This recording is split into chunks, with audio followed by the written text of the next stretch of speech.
Hi, so today I have Dewi joining me. She is the owner of Terra Yoga Studio and she's also a mom of a 3-year-old toddler.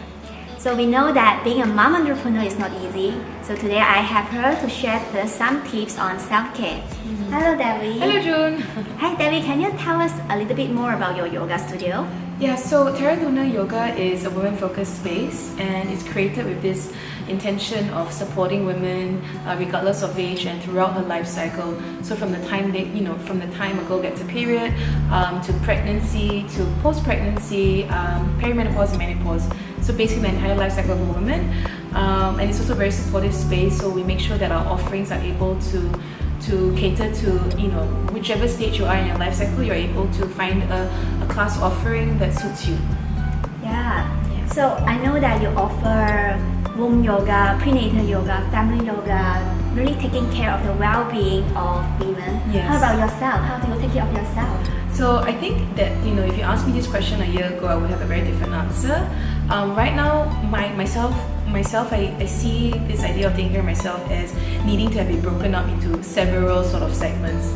So instead of like, okay, I need a break, I need a holiday, I need a 1 hour, time away from my home and into the spa, I start to see caring for myself as very small snippets of my daily activities. Just taking out small snippets to be more mindful of the breath, to lie down even, or to just stare into space and maybe all focusing on an object without having to attend to anything else.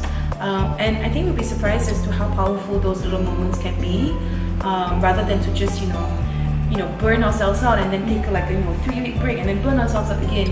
So I find the way that I've approached my self-care a lot more sustainable. I definitely see myself, my heart rate, I'm wearing the Apple Watch, my heart rate is a lot more calmer, a lot more paced out. So I'm really happy with the way that I'm treating myself thus far. Thanks for your sharing. It's not easy though. Yeah, it's really not easy. And sometimes my personal experience, because like I know self-care is important, like what you said. Yes. But sometimes I just forgot, like how do you prioritize your self-care needs in between managing your business, taking care of your family, and then how do you prioritize everything together? Yeah, so I feel like when people used to ask me this question and they say how do I prioritize my home life versus my work life and everything, and I feel that really it's a very stressful thing to want to look at.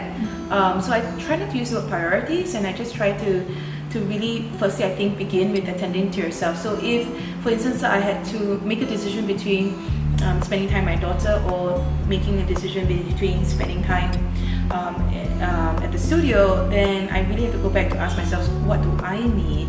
So I think what I really want to stress is that this is we each have our own lives to lead, and it's important that we ask ourselves what's needed rather than what needs priority, because sometimes what needs priority could be could diminish your spirit, it could deplete you without you even knowing it. So I used to prioritize work a lot, like work, because it's a priority, right? But then obviously what comes second order is myself and obviously my family. So just being able to first ask yourself first, then you don't have to make that very hard decision of yes or no to this and so on. So I prefer to see things that way. Yeah, I like that. Yeah. Because sometimes self-care is not about accomplishment, but more self-nourishing.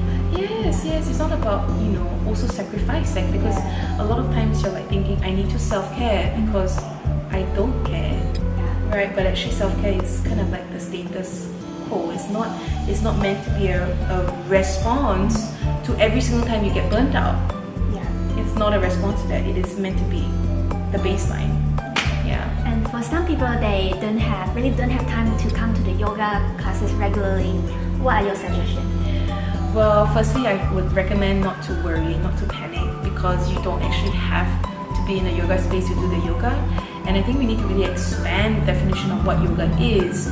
Yoga isn't about asana or the physical postures. If you really were to pare it down and like just peel away the different layers, at the root of yoga it's about mindfulness, but it's about union. Uniting our mind, our body, our breath. And I feel that if you begin with that idea, then you don't actually need a lot of time.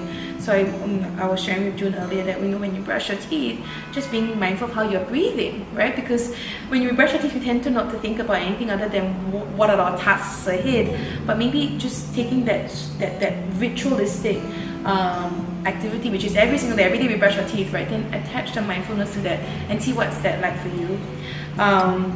So that's one. And the other thing also is, I feel as well like self-care isn't just about yourself either. Self-care is best manifested, I think, as well as relationships. So for instance, as a teacher, I tend to have to listen a lot. I have to look out for body cues. As a doula, I also have to listen to my clients. But I think what self-care could mean for me, especially for someone who's always in the service of giving others, is to ask for people to listen to you, to ask for their attention. So case in point is like with my husband, I always ask, like if I really need him to listen to me, I'll say, I really need you to listen to me right now, so that I don't have to second guess, is he listening to me, is he really paying attention? And by asking what's needed, I think that's the highest form of self-care. And that's usually manifested best in relationships. So I hope those two things those tips can help you realize self-care doesn't require you to be anywhere physically in a different space. It doesn't require you to roll out a mat. It can be actually anytime, any day. Yeah, certainly. Mindfulness is beyond the yoga mat. For sure, for sure. Thank you. And one last question. What makes you feel joyful in life? So I think all mothers will agree that our children gives us a lot of joy, sometimes a lot of grief, but a lot of joy for sure. I think for me, what brings me joy right now is just being able to be very comfortable with who I am in my body. And it's very hard, I guess, for me as a mother, for women to be comfortable in our bodies. So I think I take great joy in celebrating the way my body is designed, and great joy in being able to attend to people, especially my wonderful clients here in the space, as well as my birth clients. Just brings me a lot of joy to be able to do that with this body. Thank you for sharing that with me. Welcome. I really have a lot of good time in teaching here children yoga and family yoga here for 2 years. Yeah, very happy to be here, and hopefully I hope your yoga business will continue to grow. Yes. Yeah. I think June is like, she's like one of the best yoga teachers I've seen teach kids yoga. It's not easy. Thank you. So big shout out to June as well. It's not an easy task. Thank you. Yeah. Happy to have you here. Yes, See you next time. Thank you. See you. Thank Bye. You.